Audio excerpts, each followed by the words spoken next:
আসসালামু আলাইকুম ওয়া রাহমাতুল্লাহি ওয়া বারাকাতুহু। বিসমিল্লাহির রহমানির রহিম। আলহামদুলিল্লাহি রাব্বিল আলামিন ওয়াস সালাতু ওয়াস সালামু আলা সাইয়্যিদিল মুরসালিন নবিয়িনা মুহাম্মদ ওয়া আলা আলিহি ওয়া সাহবিহি আজমাইন, আম্মা বাদ। সম্মানিত শ্রোতা দর্শক মণ্ডলী, আল্লাহ রাব্বুল আলামিনের প্রশংসা এবং নবী সাল্লাল্লাহু আলাইহি ওয়াসাল্লামের উপর সালাতু ওয়াস সালামের পর আজ সোমবার 9 রবিউল আউয়াল 1447 হিজরি মোতাবেক 1 সেপ্টেম্বর 2025 আমাদের ধারাবাহিক সাপ্তাহিক প্রশ্নোত্তর পর্ব নম্বর 103। 10টি প্রশ্ন রয়েছে বিভিন্ন দেশ থেকে আসা।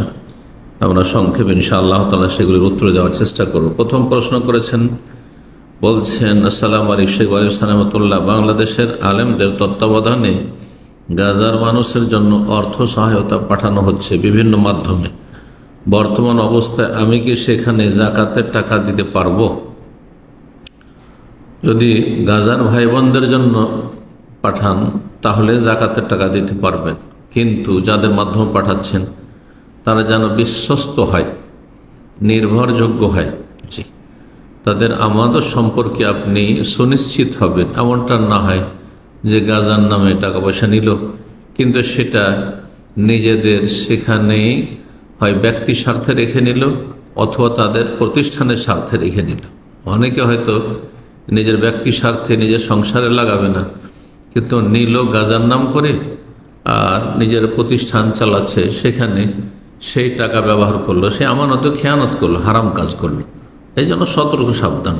যার তার হাতে বললেই বিশ্বাস করে তার হাতে টাকা তুলে দেবেন না। আসলে কি গাজায় বিশ্বস্ত আমানতদার ভালো মানুষের মাধ্যমে, যদিও তারা ভালো মানুষ, আসলে কি তারা পৌঁছাতে পারবেন, পৌঁছাচ্ছেন কি না, এগুলো বিষয়ে একটু ভালো করে খতিয়ে দেখবেন। আল্লাহ যেন আমাদের ধন সম্পদ বা যে কোনো নিয়ামতকে তার সন্তুষ্টির কাজে ভালো জায়গায় লাগাবার তৌফিক দান করেন। অসহায় মুসলিম ভাই বোনদের সাহায্য করা ফরজ, কিন্তু সেটা যেন সাহায্য সত্যিকারের হয়। 2 নম্বর প্রশ্ন, বলছেন, আসসালামু আলাইকুম শেখ ওয়ালাইকুম সালামতুল্লাহ, বীর্য কাপড়ে লাগলে ওই কাপড়ে সালাত আদায় করা যাবে? এর উত্তর হচ্ছে একটি মাসলার উপর নির্ভরশীল যে বীর্য পাক না নাপাক। যারা নাপাক বলেছেন, যেমন মজি নাপাক, পেশাব নাপাক, পায়খানা নাপাক, হ্যাঁ, মানুষের রক্ত নাপাক, তো যেগুলো নাপাক ওই রকম যদি নাপাক হয় তাহলে সেই কাপড়ে সালাত পড়া যাবে না। কারণ সালাতের জন্য শর্ত হচ্ছে যে শরীর পাক হইতে হবে, শরীরে যে কাপড় আছে, পোশাক আছে, সেটা পাক হইতে হবে। যেই জায়গায় সালাত পড়বেন, নামাজ পড়বেন, সেই জায়গায় পাক হইতে হবে। কিন্তু বীর্য যেটি মানি, সেটি পাক না নাপাক? একদল বলছেন নাপাক, কিন্তু আর একদল বলছেন যে না, সেটি পাক। জি, এখন মানুষের গুপ্তাঙ্গ দিয়ে কোনো কিছু বের হলেই সেটা নাপাক হয়ে যাবে না। বীর্য দিয়ে আল্লাহ রাব্বুল আলামিন মানুষের মতো শ্রেষ্ঠ মখলুককে আল্লাহ সৃষ্টি করেছেন। সবচেয়ে শ্রেষ্ঠ আল্লাহ রাব্বুল আলামিনের সৃষ্টি হচ্ছে মানব জাতি। তারা মানব জাতিকে নাপাক পানি দিয়ে সৃষ্টি করেছেন, এই কথাটি কি আসলে হাদিস সম্মত না ভুল কথা? আসলে এটি আমাদের দেশে প্রচলিত ভুল কথা। আল্লাহ রাব্বুল আলামিন শ্রেষ্ঠ সম্মানিত এই মানুষকে আল্লাহ নাপাক পানি দিয়ে সৃষ্টি করেননি। কোনো জায়গায় কোরআনের আয়াতে নাপাক বলা হয়নি বীর্যকে, বলা হয়েছে যেই পানির কথা, যে বীর্যের কথা, মিম্মাই মাহিন, তুচ্ছ পানি, ঘৃণিত পানি, যেটা অরুচিকর। তাহলে সঠিক মত হচ্ছে যে বীর্য হচ্ছে মানুষের কাশ পোটা এগুলির মধ্যে। কাশ পোটা নাপাক নাই যদি আপনার কাপড়ে লেগে থাকে, কিন্তু অরুচিকর। কাপড়ে যদি লেগে থাকে তাতে রুচি হবে না। সুতরাং এটি হচ্ছে সঠিক মত। আর এর দলিল মা আয়েশা রাদিয়াল্লাহু তাআলা আনহার আমল, নবী সাল্লাল্লাহু আলাইহি ওয়াসাল্লামের কাপড়ে মনি বীর্য লেগে থাকতো, আর তারপরে পানির অভাব ছিল, ধুইতেন না পরিষ্কার করার জন্য, হ্যাঁ, বরং সেটা শুকিয়ে যেত যখন, তো শুকিয়ে গেলে সেটাকে ভালো করে ঘষা দিয়ে কচলিয়ে তারপরে সেই সালাতেই কাপড়, সেই কাপড়েই রাসূলুল্লাহ সাল্লাল্লাহু আলাইহি ওয়াসাল্লাম সালাত আদায় করতেন। জি, সুতরাং ময়লা নাপাক যদি না হয়, নোংরা বস্তু বা ঘৃণিত বস্তু নাপাক যদি না হয়, কাশপোটা, সেটি ধুয়ে নিলে ভালো পানি থাকলে। কিন্তু যদি কেউ না ধয়, সেটাকে মুছে ফেলে দেয় বা সেটা শুকিয়ে গেছে সেটাকে কচলিয়ে ফেলে দেয়, তাহলে কোনো অসুবিধা নেই। যেমন কাশপোটার হুকুম, তেমনি হচ্ছে বীর্যের হুকুম, এটি হাদিস দ্বারা প্রমাণিত। আল্লাহু আ'লাম। 3 নম্বর প্রশ্ন বলছেন, আসসালামু আলাইকুম শেখ ওয়ালাইকুম সালাম, আমি দুনিয়াবি ধন সম্পদের ফিতনা থেকে বাঁচার জন্য আল্লাহর কাছে দোয়া করি, হে আল্লাহ, আমাকে আমার পরিবারের নিজের এবং হক আদায় করা এতটুকু রিজিকের ব্যবস্থা করে দাও। এভাবে দোয়া করাতে কি কোনো সমস্যা আছে? এভাবে দোয়া করাতে আল্লাহ রাব্বুল অশেষ রহমতকে আপনি সংকুচিত করে দিচ্ছেন। আপনি এত সীমিত করে কেন চাইবেন?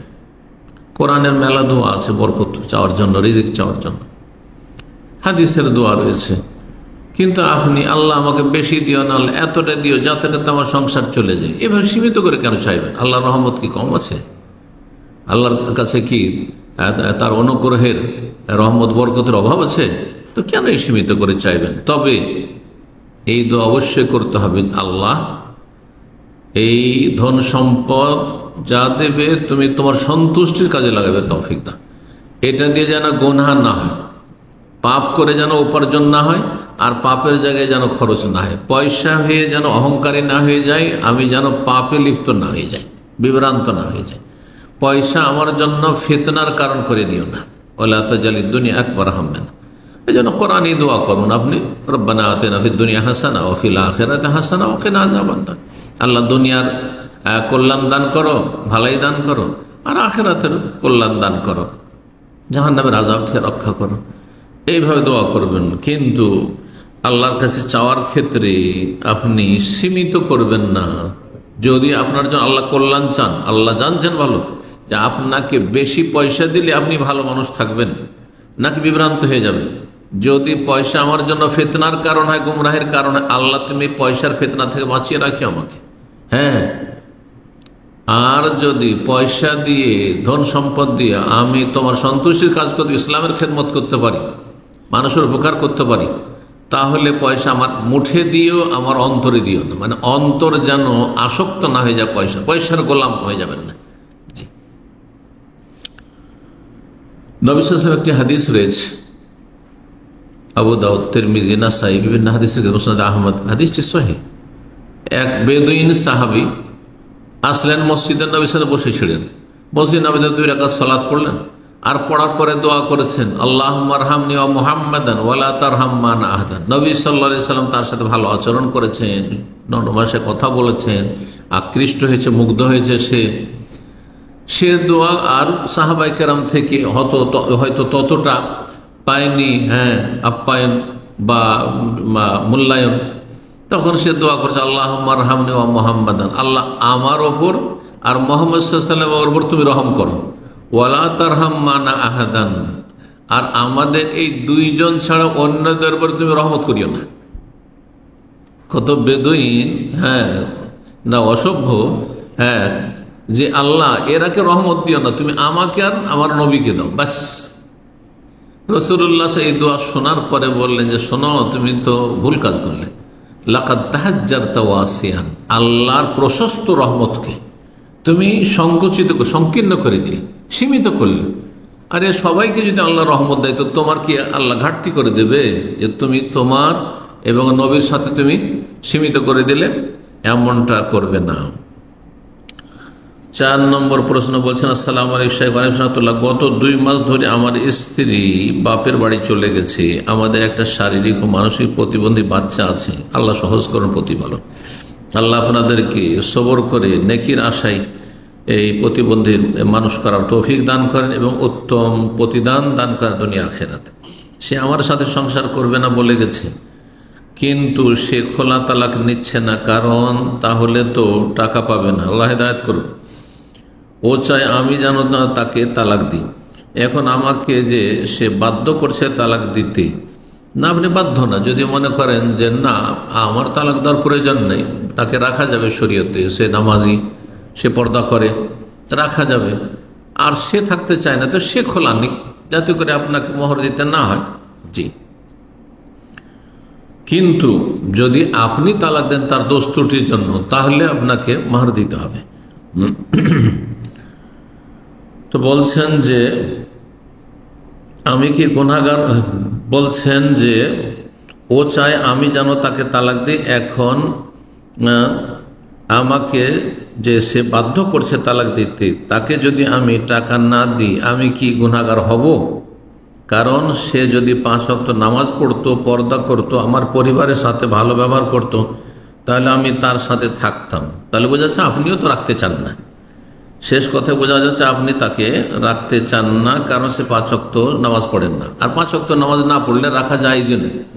কোনো স্বামী বেনামাজি স্বামী থাকা জায়েজ নয় নামাজি মহিলার জন্য, আর নামাজি পুরুষের বেনামাজি মহিলাকে নিয়ে সংসার করা জায়েজ নয়। পর্দা করে না, যদি একেবারে বেহায়া বেপর্দা হয়, শুধু চেহারা নাই, মাথাও ঢাকে না, গা হাতও ঢাকে না, তাহলে এরকম বেহায়া বেপর্দা অবাধ মেলামেশা করে, তাহলে তাকেও রাখাতে কোনো শান্তি নেই।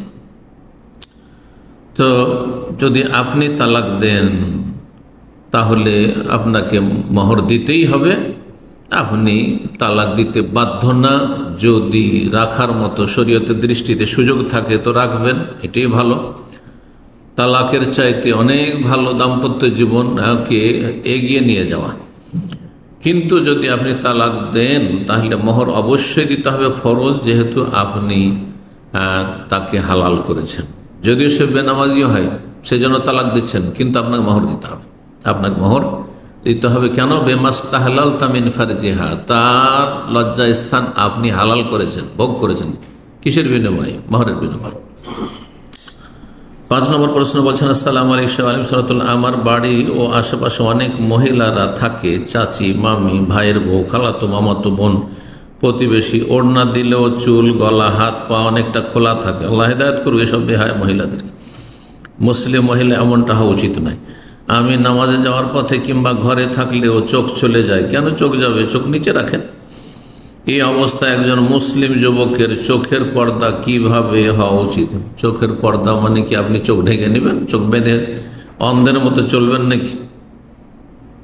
হ্যাঁ, এই ক্ষেত্রে আপনার শরীয়তের বিধান হচ্ছে, রাসূলুল্লাহ সাল্লাল্লাহু আলাইহি ওয়াসাল্লাম বলেছেন যে তোমাদেরকে রাস্তাঘাটে যদি বসতে হয়, রাস্তার পাশে বসতে হয়, আপনি বসছেন না কিন্তু রাস্তায় চলছেন, আর বেহায় বেপর্দা মেয়েরা চলাফেরা করছে, অমুসলিম মহিলাও যদি খোলামেলা চলা করে, আপনার জন্য জায়েজ না যে অমুসলিম মহিলা সেজন্য তাদের গায়ে হাতে তাকাবেন। আপনি, আপনার ওপর ফরজ গদ্দুল বাসার, রাস্তার হক হচ্ছে একটি গদ্দুল বাসার, দৃষ্টি অবনমিত, দৃষ্টি নিচে রাখা। যখন দেখবেন যে মহিলা আসছে মাথা নিচে করেন, যখন দেখবেন যে সামনে গায়ের মাহারাম, খালাতো বোন, মামাতো বোন, ফুফাতো বোন, বেগানা মহিলা পড়েছে, তখন আর চেহারা খোলা আছে অথবা গায়ে হাতের অংশ খোলা আছে কিছু, তাহলে অবশ্যই আপনি মাথা নিচে করে নেবেন, সেই দিকে মোড়ে তাকাবেন না, বোঝার পরে আর তাকাবেন না। নবী সাল্লাল্লাহু আলাইহি ওয়াসাল্লাম লা তুতবিউ নজরা তানজরা, অনিচ্ছাকৃত একবার নজর পড়ে গেছে সামনে, তারপরে বুঝতে পারলেন যে মহিলা, সাথে সাথে দ্বিতীয়বার আর তাকাবেন না, আর দীর্ঘক্ষণ তাকিয়েও থাকবেন না, সাথে সাথে দৃষ্টি নিচে নামিয়ে নেবেন। আল্লাহ এটি ফরজ করে সূরা নূরে আল্লাহ বর্ণনা করেছেন। পুরুষদেরকে বলেছেন কুল্লিল মুমিনিনা ইয়াগুদ্দু মিন আবসারিহিম, মুমিন পুরুষরা যেন দৃষ্টি নিচে রাখে, দৃষ্টি নামিয়ে রাখে, এদিক সেদিক না তাকায়। ওয়া কুল্লিল মুমিনাত, আর মুমিন নারীরাও যেন বেগানা পুরুষের দিকে এভাবে না তাকায় যে কোনটা স্মার্ট লাগছে, কোনটা আমার পছন্দ হয়েছে, কোনটা বেশি ভালো লাগছে, কোনটা আমার স্বামীর চেয়ে ভালো, কোনটা কালো, কোনটা ভালো না, জায়েজ নয়। 6 নম্বর প্রশ্ন বলছেন, আসসালামু আলাইকুম শাইখ। ওয়ালাইকুম আসসালাম ওয়া রাহমাতুল্লাহ। বলছেন যে প্রাপ্তবয়স্ক ছেলের সামনে মায়ের শরীরের কোন কোন অংশ ঢেকে রাখা জরুরি? যতটা স্বাভাবিকভাবে মহিলারা ছেলে মেয়েদের সামনে খোলা রাখতে পারে, সেটা ওলামারা বলেছেন যে সেটা আপনার নাভি থেকে নিয়ে হাঁটু পর্যন্ত খোলা জায়েজ নয়, আর বক্ষ, বুক, হ্যাঁ, তারপরে আপনার ঘাড় ইত্যাদি, হ্যাঁ, এগুলি খোলা জায়েজ নাই। বাকি অংশ যেমন হাত আপনার কনুই পর্যন্ত, পা হাঁটু পর্যন্ত, আর চেহারা আপনার মাথার চুল, আর তারপরে গলা পর্যন্ত এতটা খোলা জায়েজ রয়েছে বড় ছেলেদের সামনে অথবা যারা আপনার মাহরাম তাদের সামনে, ভাইয়ের সামনে, ভাতিজার সামনে ইত্যাদি। বলছেন 7 নম্বর প্রশ্ন। আসসালামু আলাইকুম। আমার কোন এক প্রতিবেশী বন্ধু অটোরিকশা চালিয়ে জীবিকা নির্বাহ করে, কিন্তু তার কিছু ঋণের কারণে অটোরিকশাটি সে বিক্রি করতে চায়। তখন আমি ভেবে দেখেছি যে যদি সে অটোটি বিক্রি করে তাহলে তার আয়ের উৎস বন্ধ হয়ে যাবে, তাই তাকে অটো বিক্রি করতে নিষেধ করি এবং তখন সে আমার সাথে পরামর্শ করে আমার কাছ থেকে 1,10,20,000 টাকা নেই ঋণ পরিশোধ করার জন্য এবং তার জন্য সে প্রতিদিন সেই অটোরিকশা চালিয়ে যা আয় হবে তার থেকে 100 টাকা করে আমাকে দিতে চেয়েছে নিজে থেকে। এখন এই 100 টাকা করে নেওয়া আমার জন্য হালাল হবে? তার মানে আপনি 1 লাখ বা 1,10,000 যা দিয়েছেন সেটা ঋণ হিসাবে, সেটা আপন জায়গায় মজুদ থাকলো, সেটা কোনো এক সময় আপনাকে পরিশোধ করবেই, সেটাতে কমতি হবে না, সেখান থেকে কাটতি করছেন না, আর প্রতি মাসে আপনি ইনকাম করছেন ঋণ দিয়ে। যদি এটা হয় তাহলে সুদ হারাম, সুদ ধ্বংসাত্মক কাবিরা গুনাহ। জি, এতে আপনার রুজির বরকত ধ্বংস হয়ে যাবে, আর আপনার জীবনে অশান্তি নেমে আসবে, আপনার পরিবারে অশান্তি নেমে আসবে, আর তারও জি সুদ যে খাবে আর যে খাওয়াবে উভয়ের ওপর, এবং সুদের সাথে সম্পর্কিত যত লোকেরা রয়েছে, সুদের কাজকর্ম যারা করবে, সুদের জন্য সাক্ষী থাকবে, লেখাপড়া করবে, চাকরি করবে, সুদী প্রতিষ্ঠান, সবার উপর লানত রয়েছে রাসূলুল্লাহ সাল্লাল্লাহু আলাইহি ওয়াসাল্লাম। সুতরাং এটি ধ্বংসাত্মক গুনাহ, আল্লাহ এবং রাসূলের যুদ্ধের ঘোষণা রয়েছে। তবে এই ক্ষেত্রে জায়েজ হচ্ছে যদি আপনি করতেন কি, যেমন ট্যাক্সি কোম্পানিগুলি, আপনার ট্যাক্সি খরিদ করে দিয়ে দিচ্ছে ড্রাইভারকে, আপনি তার অটো রিক্সাটি খরিদ করে নিতেন, ঠিক আছে বিক্রি চাইলে আমি খরিদ করে নিলাম, আমি মালিক হয়ে গেলাম, আর তারপরে তোমাকে চালাতে দিলাম ভাড়া হিসাবে, আর তুমি চালাও প্রতিদিন 100 বা 200 টাকা আমি নেব, আর বাকি অতিরিক্ত যেটা ইনকাম করবে সেটা তোমার থাকবে। এটা জায়েজ, এটা একটা তরিকা জায়েজ। আরেকটা তরিকা জায়েজ যে আপনি প্রতিদিন 100 টাকা 200 টাকা 100 টাকা করে নিচ্ছেন, সেটা ঋণ থেকে আপনি কাটতি করে দিচ্ছেন, তাহলে ঠিক আছে।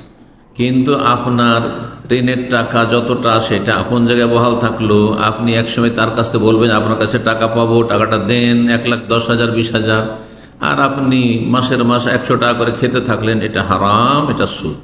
আল্লাহু তাআলা আ'লাম।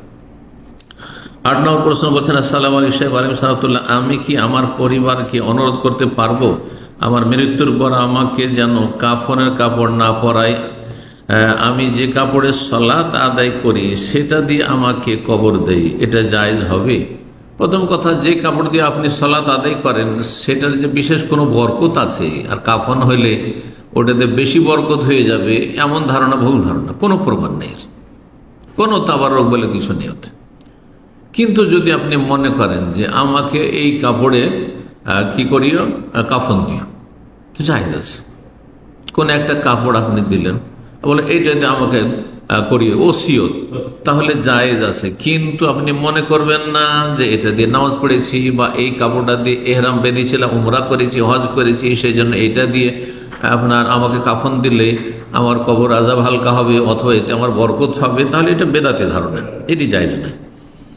9 নম্বর প্রশ্ন বলছেন, আসসালামু আলাইকুম শাইখ। ওয়ালাইকুম সালাম। আমার মা তার ভাইদের কাছ থেকে তার পৈতৃক সম্পত্তি চেয়েছে, এতে তার ভাইরা খুব দুঃখ এবং আফসোস করতেছে। আল্লাহ হেদায়েত করুক এসব অসৎ ভাইদেরকে, হারামখোর ভাইদেরকে। অতীতে যে তারা বিভিন্ন রকমের উপকার করেছে সেসব কথা বলতেছে আর আফসোস করতেছে। ভাই বোন উপকার করে না, এই বোন যদি বড় হয়ে থাকে তো ভাইগুলোকে কোলে পিঠে করে মানুষ করেনি, মায়ের সাথে সহযোগিতা করেনি, পরিচর্যা করেনি, সেবা যত্ন করেনি, পেশাব পায়খানা পরিষ্কার করেনি, সারা এলাকাতে বলে বেড়াইতেছে দেখো আমার এই বোনটা কত খারাপ, আউযুবিল্লাহ, তারাই খারাপ। আমাদের কাছ থেকে সম্পত্তি চাইছে, তোমাদের সম্পত্তি চাইনি, তোমার বাবার সম্পত্তি তারও বাবা চেয়েছে।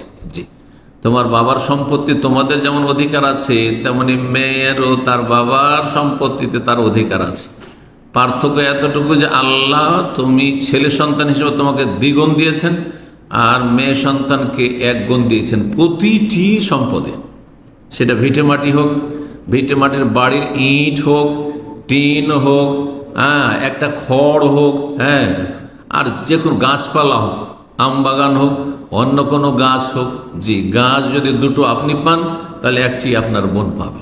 এটা হচ্ছে শরীয়তের বিধান, সব ক্ষেত্রে শরীক রয়েছে এবং তাদের এটি ন্যায্য অধিকার। যেমন আপনি একজন ছেলে সন্তান হিসেবে ভাবছেন যে বাপের ধন সম্পদ আমার ন্যায্য অধিকার, সমান অধিকার রয়েছে। কোন রকমের পার্থক্য যদি মনে করেন তাহলে আপনি পথভ্রষ্ট, আপনি জালেম। আল্লাহ হিদায়াত করুক এসব জালেমদেরকে। আর আমাদের দেশে জালেম হয়ে গেছে এরকম, নামাজি মুসল্লি, তারপরেও বোনদের হক ঠিকভাবে দেয়, মেয়েদের হক ঠিকভাবে দেয়, এমন লোক শতকরা একটা খুঁজে দিতে পারবেন না। আমি সেই সমাজে বড় হয়েছি, একজন দেখাতে পারবেন না।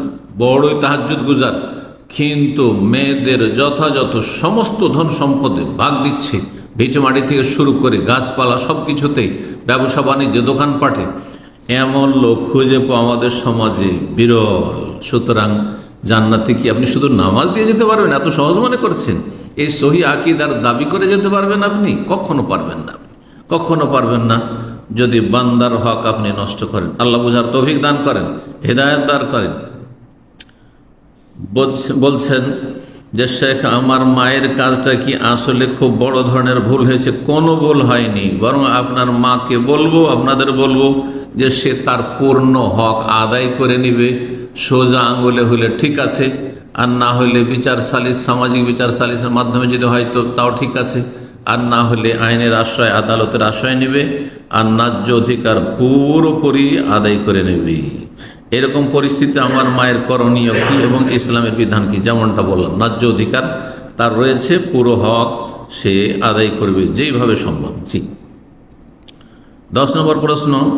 আসসালামু আলাইকুম শেখ আলিম সালাতুল্লাহ, আমি আল্লাহর রহমতে বেশি সন্তান নিতে চাই। আল্লাহ তৌফিক দিক, আল্লাহ সহজ করুক। আজকাল এরকম লোক খুঁজে পাওয়া মুশকিল।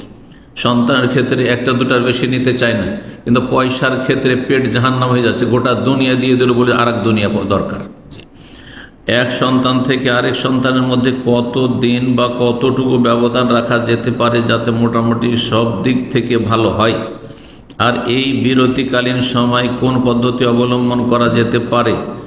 শেখ, দোয়া করবেন আল্লাহ যেন আমাকে নেক সন্তান দান করেন এবং আমার সন্তান সন্ততিতে বরকত দান করেন। আল্লাহ বরকত দান করেন ভালো মানুষদের, যাদের সৎ নিয়ত রয়েছে, আল্লাহ তাদের সৎ নিয়তে এবং সেসব কাজে যেন জীবনে আল্লাহ বরকত দান করেন। দুটো প্রশ্ন এখানে করেছেন যে এক সন্তান থেকে আরেক সন্তানের মধ্যে কত দিন বা কতটুকু ব্যবধান রাখা যেতে পারে যাতে মোটামুটি সব দিক থেকে ভালো হয়। সেটা আপনার স্ত্রীর শারীরিক অবস্থার উপর নির্ভর করছে। তা আপনার শারীরিক যদি কোনো সমস্যা না থাকে, শারীরিক অবস্থা বেশ ভালো, গর্ভধারণে কোনো অসুবিধা নেই, আর এইদিকে একটা বাচ্চা যে ভূমিষ্ঠ হয়েছে তার 2 বছর দুধ পানের অধিকার রয়েছে। সুতরাং 2 বছরের মধ্যে তাড়াতাড়ি গর্ভধারণ করলে দুধ বন্ধ হয়ে যেতে পারে। এই বাচ্চাটি তার অধিকার থেকে, স্তন্য পানের বা দুধ পানের যে অধিকার রয়েছে তা থেকে বঞ্চিত হওয়ার সম্ভাবনা থাকতে পারে। সেটা আপনি লক্ষ্য রাখবেন, 2 দিকটা খেয়াল রেখে, আর তারপরে আপনার বাচ্চা নিতে কোনো অসুবিধা নেই। সুতরাং 2 বছর ধরুন, মোটামুটি 1.5 থেকে 2 বছর কমপক্ষে একটা বাচ্চা দুধ পান করলো, 2 বছর তার অধিকার, 2 বছর সুযোগ দেবেন। 2 বছর পরে গর্ভধারণ করলো, আর তারপর 2.5 বছর, 3.25 বছরের বাচ্চা হইল। তো এটা হচ্ছে মধ্যম পন্থা মোটামুটি অবলম্বন করা। আর তারপরে যদি আল্লাহ চান আর অনেকের প্রতি বছরে হয়ে যায় অনিচ্ছাকৃত, কোনো অসুবিধা নেই। যদি শারীরিক অবস্থা স্ত্রীর ভালো থাকে তো কোনো অসুবিধা গর্ভধারণ করতে, যে আপনার মোটামুটি হয়তো 1 বছরের বাচ্চা হয়েছে, দুধ পান করেছে আর তারপরে গর্ভধারণ করেছে, নাজায়েজ কিছু নয়। এক কথায় বাচ্চার মায়ের দিকে খেয়াল রাখতে হবে, আর বাচ্চার দিকেও খেয়াল রাখতে হবে, তার দুধ পানের সময়কালটার দিকে খেয়াল রাখতে হবে। এটি মনে রাখবেন দ্বিতীয় যে বিষয়টি, বিরতিকালীন সময় কোন পদ্ধতি অবলম্বন করা যেতে হবে? অস্থায়ী পদ্ধতি অবলম্বন করবেন, স্থায়ী পদ্ধতি অবলম্বন করা যাবে না, কিন্তু গ্যাপ দেওয়ার জন্য বিভিন্ন ব্যবস্থা রয়েছে। সেটি আমাদের চাইতে আপনারা বেশি জানেন, আজকাল দুনিয়াদার মানুষরা বেশি জানবেন যে বিভিন্ন মেডিসিন রয়েছে বা আরও কিছু রয়েছে, সেগুলি আপনারা যে কোনো একটি অবলম্বন করতে পারবেন যাতে শারীরিক স্ত্রীর ক্ষতির আশঙ্কা না থাকে। আল্লাহু আলাম। ওয়া জাযাকুমুল্লাহু খাইরান ওয়া সাল্লাল্লাহু ওয়া সাল্লাম নবিয়ানা মুহাম্মদ ওয়া আলা আলিহি ওয়া সাহবিহি আজমাইন।